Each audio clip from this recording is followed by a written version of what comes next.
मुंतखब होने वाले नुमाइंदों की आवाजें गुम थी, उन्होंने अपनी आवाजों को पेश डाला था, तो उस वक्त हाफिज नईम तनतना कराची के हुकूक की आवाज बना हुआ था। मेरे दोस्तों और साथियों, कराची के इस बेटे को यहाँ पर हम खुशामदीद कहते हैं।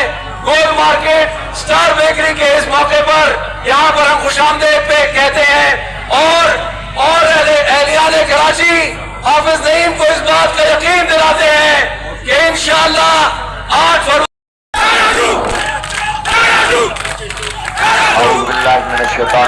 बिस्मिल्लाहिर्रहमानिर्रहीम। यहाँ स्टार बेकरी पर जमा होने वाले मेरे बहुत ही काबिल एहतराम भाइयों, मेरी माओ बहनों, नौजवानों, सबसे पहले इतना शानदार इस्तकबाल करने पर मैं आपका शुक्रिया अदा करता हूँ।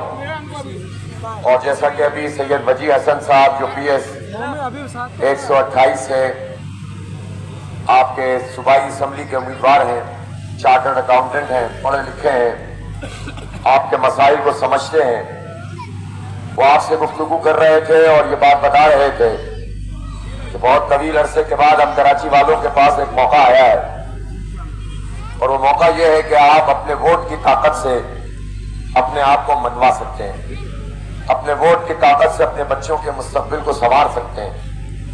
मुझे मालूम है इस वक्त हर माँ का, हर बाप का ये बहुत बड़ा मसला है कि अपने बच्चों के लिए हम क्या करें और उनको कैसे यहाँ पर तालीम दिलाएं।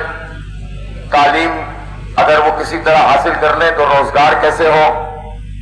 फिर हर वक्त ये धड़का लगा रहता है कि घर से बाहर निकले बच्चा तो किसी स्ट्रीट क्रिमिनल का निशाना अल्लाह ना करे बन जाए।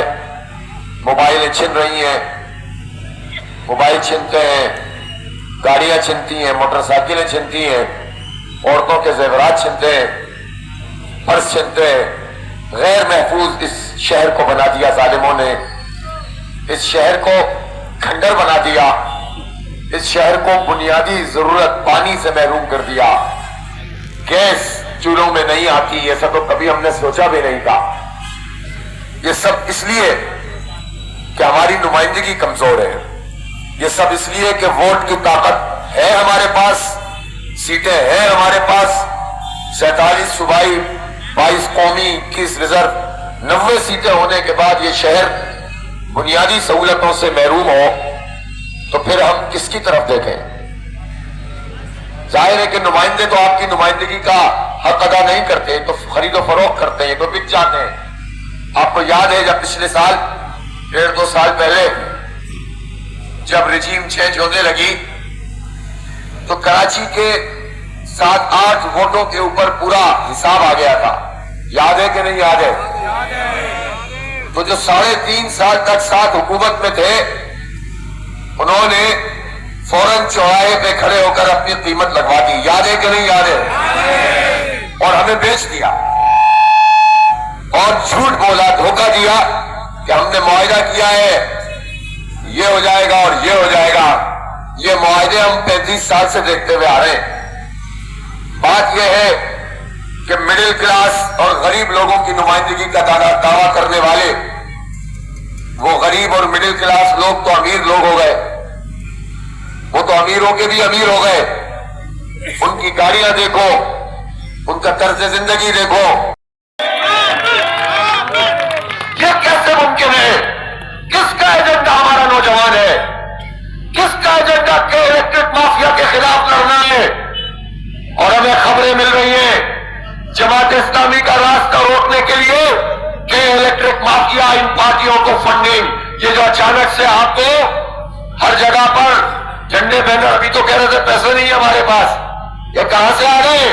किस बैरियर अकाउंट ने दिए? किसके इलेक्ट्रिक माफिया ने दिए?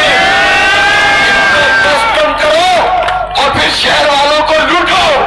अब ये नहीं चलेगा, नहीं चलेगा इंशाअल्लाह। इसलिए 20 साल का लाइसेंस किया है कि इलेक्ट्रिक माफिया ने, इस लाइसेंस को खत्म करेंगे इंशाअल्लाह। आपके वोट की ताकत से खत्म करेंगे। सिर्फ जमात इस्लामी खड़ी हुई है, बाकी सब बिक गए हैं, सबने कीमत लगवा दी है। اس لیے اپنی اس طاقت کو پہچانیے. آپ سے میں پھر گزارش کر رہا ہوں کہ 8 فروری کو مائیں بہنیں نکلے، نوجوان نکلے، مایوس مت ہو. جماعت اسلامی اس شہر کے رہنے والے ایک ایک نوجوان، ایک ایک بچے اور ایک ایک جوان اور بوڑھے کا، ماؤں بہنوں کا مقدمہ لڑے گی انشاءاللہ. آپ کا تعلق کسی بھی پارٹی سے رہا ہو یا ہو، آپ کی آواز جماعت اسلامی ہے. آپ کا مقدمہ جماعت لڑے گی. آپ کی پارٹیوں نے آپ کو کچھ نہیں دیا، بھاری بھاری مینڈیٹ آپ نے دیا تھا، سب بک گئے. عمران خان کے نام پر 14 قومی اسمبلی کی سیٹیں لینے والے بک گئے. اب آپ بکنے والوں کو ووٹ ڈالیں گے؟ اب آپ جھکنے والوں کو ووٹ ڈالیں گے؟ جب آپ بکنے اور جھکنے والوں کو عمران خان کے نام پر ووٹ ڈالیں گے تو یہ پھر زرداری کے پاس پہنچ جائیں گے، جیسے میئر کے انتخاب میں انہوں نے یہ کام کیا تھا. وہ جیل میں پڑا ہوا ہے، سزائیں مل رہی ہیں، اور اس کے نام پر ووٹ لینے والے عیاشیاں کر رہے ہیں زرداری مافیا کے پاس. تو اپنا ووٹ تقسیم مت کرنا ماؤں بہنوں، نوجوانوں، مایوس مت ہو. آپ کے پاس جماعت اسلامی کی صورت میں لیڈرشپ موجود ہے. انشاءاللہ آپ کا مقدمہ بھی لڑیں گے. لیکن ایسا نہیں ہوتے جو آج جیل میں ہوتے ہیں وہ کل باہر ہوتے ہیں. میرٹ کی بنیاد پر فیصلہ ہونا چاہیے. سیاسی مخالفت اندھی نہیں ہونی. پاکستان کی خوشحالی ہے، پاکستان کراچی کی خوشحالی سے چلتا ہے. کراچی پاکستان کی معیشت کا پہیہ چلاتا ہے. کراچی انشاءاللہ پاکستان کی سیاست کو حافظ نعیم کی شکل میں